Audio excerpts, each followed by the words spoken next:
wasn't exactly the life of the party in college.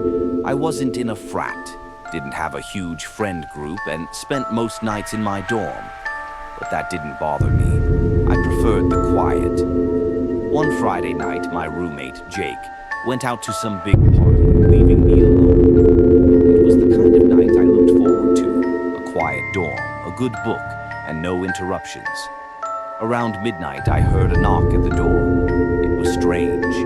I wasn't expecting anyone, and Jake always took his key. I figured it might be someone from the hall needing something, so I called out, "Who is it?" No response.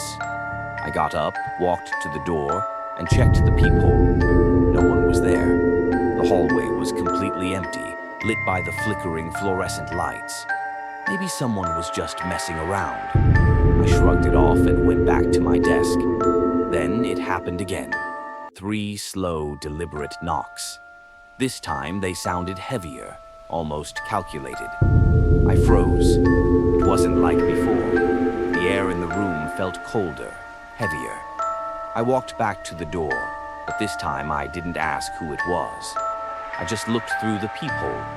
There was a figure standing at the far end of the hallway, just barely visible in the dim light. They weren't moving, just standing there, staring at my door.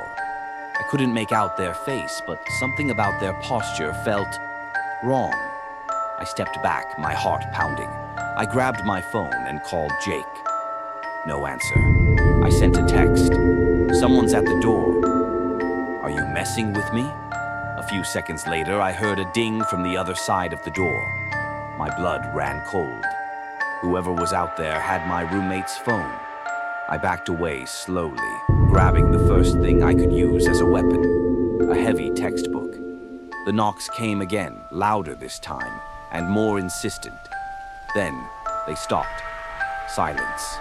I stood there, waiting, barely breathing. After what felt like an eternity, I crept back to the door and looked through the peephole again. The hallway was empty. Relief washed over me, but it didn't last long. Behind me, from inside the room, I heard a voice whisper, "Why don't you open the door?"